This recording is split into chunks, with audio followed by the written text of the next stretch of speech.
Yeah. Booming out in South Vanilla like Louisville. 6 men like Louisville. 2 girls and they get along like on Louisville. I just got the new deal. I am in the Matrix and I just took the blue pill. No whole shit, no fucking whole shit. Say that for your shit. I don't need no fucking body. I run my own shit.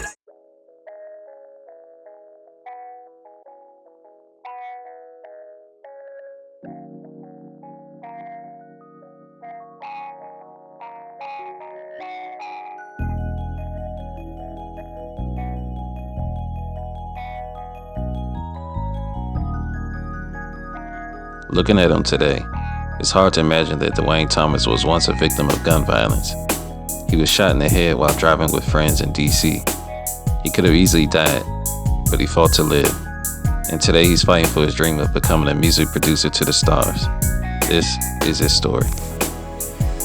My name is Dwayne Thomas. I'm 32 years old. I'm from Sea Pleasant, Maryland, and this is my life. Nick P. You hear me? One of the realest out of the mill. You hear me? Dwayne grew up in PG County, Maryland, in a city called Sea Pleasant. Sea Pleasant is one of the toughest cities in PG County, a county that was among the tops in the country for the highest murder rate throughout the 1990s. Yeah, it's a lot of violence, a lot of dangers, a lot of obstacles you gotta overcome growing up there. Crime elements, to give you an example, you might see somebody down the street and you might have determined it's like that friend or foe. And that decision can be a matter of life or death. Unfortunately, Dwayne knows this from experience. When I got shot, it was on June 28th, 2001. It was a typical normal summer day. And I was with a friend of mine, and we were, I think we went to a nightclub that day. I can't really remember. The night was so vague that day. But just went out and we on our way home and stopped and dropped him off and went to a neighborhood. It's 1200 block Eaton Road. That was called Washington D.C. Neighborhood's called Berry Farm. And actually, kind of like I was explaining in my own neighborhood, just the elements just changed in a drop of a hat.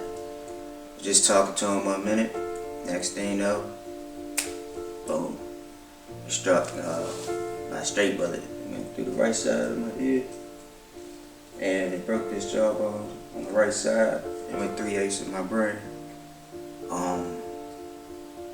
I didn't even know what happened. I thought a car hit me, actually.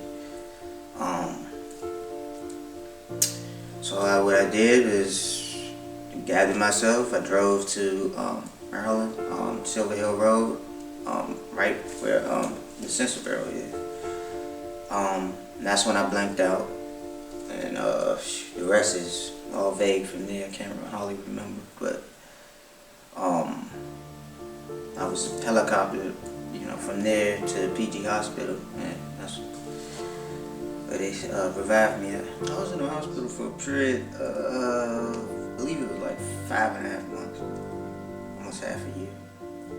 Yeah, I was actually in a coma for 3 days. That's when I actually woke up in the hospital. I just felt like sleep the whole time.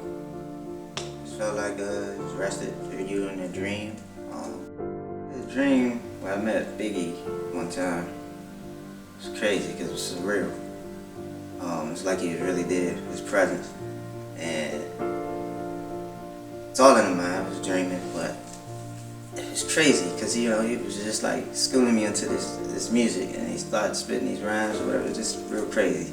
And that was when I was that's the crazy, on the refest. I had these weird dreams, but they were all related to music industry.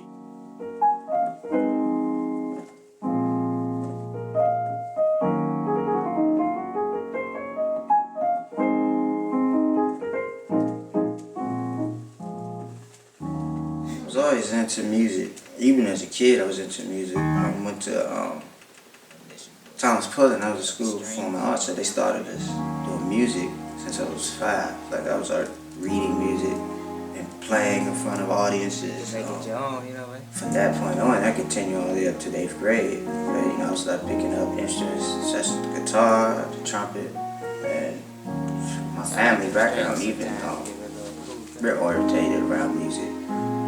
My uncle, professional bass player, always had the band around when I was younger, so just always in the family.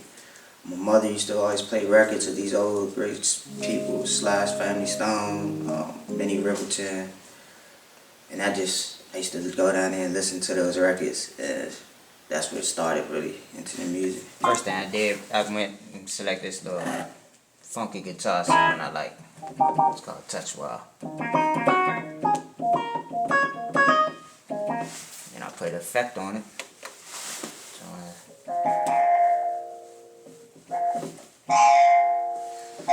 gives it like an ambient effect. Then, so from there,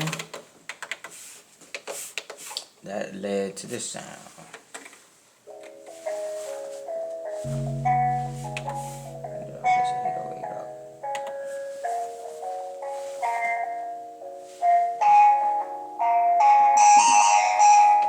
The second sound I added was a Fender Road.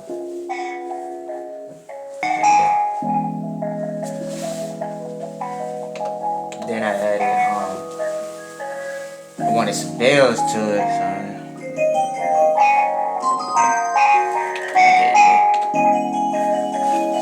you know, it brings out more of the ambient effect.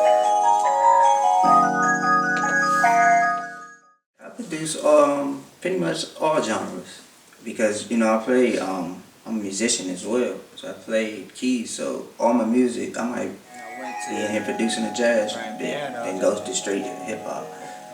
So there's no limitations on music. It's just whatever mood, whatever feeling, whatever, you know, whatever creative space I'm in at that time.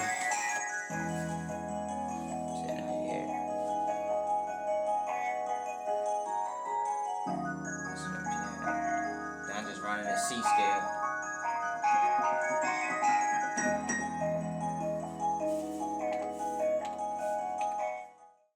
Music to me was therapeutic at one time, you know.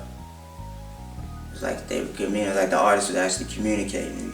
So that's why I gravitate to a lot of older music instead of today's music, because it lost that substance.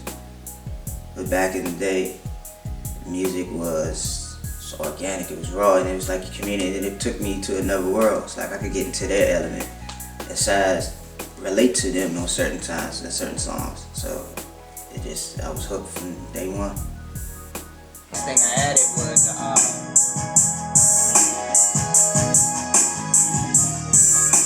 the electric guitar. I just like the rock sound.